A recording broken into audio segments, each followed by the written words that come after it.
బాధ, డబ్బు రెండు ఒకటే. దాచుకుంటే పెరుగుతాయి, పంచుకుంటే తగ్గుతాయి. ఇది ఓ సినిమాలోని డైలాగ్. ఇది మన జీవితానికి కరెక్ట్ గా సరిపోతుంది. కష్టాలు, బాధలు సన్నిహితులతో పంచుకుంటే మనసుకు రిలీఫ్ గా ఉంటుంది. దీనిని దృష్టిలో ఉంచుకుని క్రైమ్ క్లబ్ లని స్థాపిస్తున్నారు ఔత్సాహికులు. అయితే ఈ క్రైమ్ క్లబ్స్ ఏంటి, ఇవి ఎక్కడ ఉన్నాయి? Let's watch.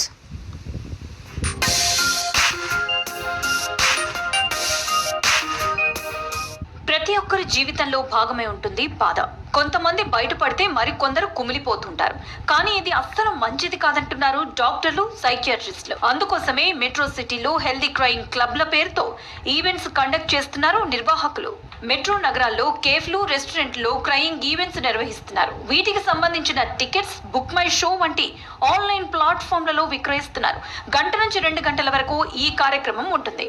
పరిచయం లేకపోయినా అందరూ ఒక్కచోట చేరి తమ బాధలు, ఆవేదనలు పంచుకుని రిలీఫ్ అవుతున్నారు. ఒక ఆడపిల్ల మనసులో ఎంతో బాధ కలిగిన సిచ్యుయేషన్స్, సెక్షువల్ అబ్యూస్ కానీ, తెలిసిన ఫ్యామిలీ మెంబర్ బ్యాడ్ టచ్ కానీ, ఇలాంటి కొన్ని సిచ్యుయేషన్స్ ఉంటాయి. కొన్ని ఎలాంటి సిచ్యుయేషన్స్ అంటే ఇవి ఎవరికి చెప్పుకోలేనివి, చెప్తే ఏమవుతుందో అని భయపడేవి, చెప్తే ఎవరు మనం నమ్ముతారో నమ్మరో, మనల్ని జడ్జ్ చేస్తారు, మనం ఊరికే చెప్పామేమో అని అనుకుంటారు అని అనుకునేవి, నెక్స్ట్ చెప్పడం వల్ల ఏం జరుగుతాయో అని బాధపడేవి. ఇవి మేము కొన్ని చూస్తూ ఉంటాం. పేరెంట్స్ అంటారు, మేడం ఇప్పటి వరకు ఈ అమ్మాయి ఇవన్నీ మాకు చెప్పలేదు, ఎందుకు చెప్పలేదో మాకు తెలియదు, చెప్తే మీరేం చేస్తారు, పేరెంట్స్ ఏం చేస్తారన్న విషయం డాక్టర్కి తెలియదు. సో అట్లా ఒక ఆడపిల్ల మనసులో చాలా భయాలు ఉంటాయి. ఏ విషయం గురించి, ఎప్పుడు, ఎవరితో, ఏ విధంగా, ఏ సిచ్యుయేషన్, వాళ్ళలోని ప్రాబ్లం చెప్పేంత వరకు వాళ్ళు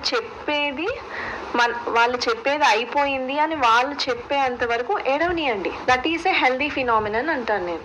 మన దేశంలోనూ క్రై క్లబ్ విస్తరిస్తోంది. లాఫ్టర్ థెరపిస్ట్ కమలేష్ గుజరాత్ లోని సూరత్ లో 2017లో హెల్దీ క్రైయింగ్ క్లబ్ ను ఏర్పాటు చేశారు. ఆ తర్వాత ముంబై, బెంగళూరు, చెన్నై నగరాలకు విస్తరించారు. ఇప్పుడు హైదరాబాద్ లోనూ ఇలాంటి ఈవెంట్స్ కండక్ట్ చేసే ఆలోచనలో ఉన్నారు. ఇందులో పాల్గొనేవారు తమ బాధలను, జీవితంలో ఎదురైన సంఘటనలను గుర్తు చేసుకుంటారు. గైడెడ్ మెడిటేషన్ ద్వారా గుండెల విసేలా రోధిస్తారు.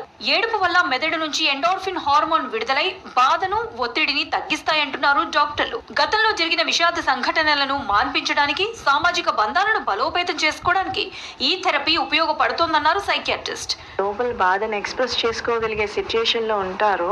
This is what we want. వాళ్ళ బాధను వాళ్ళు చెప్పుకోగలిగే సిచ్యుయేషన్లో వాళ్ళు ఉన్నప్పుడే మన దేశం ఎదిగినట్టు మనం అనుకోవాలి. ఎందుకంటే వాళ్ళు సైలెంట్గా ఉండి వాళ్ళు ఎప్పుడు ఏమీ మాట్లాడకుండా ఉంటున్నారు. ఎప్పుడు ఎవరో ఒకళ్ళు మన మీద ఆధిపత్యం చూపించడానికే ట్రై చేస్తూ ఉంటారు. ఎటువంటి వాళ్ళైనా కూడా, అధికారం ఉన్న వాళ్ళైనా, అధికారం లేని వాళ్ళైనా, ఎప్పుడైతే మనం మాట్లాడగలం, when we are in a situation to speak about it or when we are in a situation to talk about it, ఇలాంటి సిచ్యుయేషన్స్ జరగవు. వ్యక్తిగత విషయాలు తెలియని వ్యక్తులతో పంచుకోవటం ఎంతవరకు సేఫ్ అన్నది ఆలోచించుకోవాలంటున్నారు డాక్టర్లు.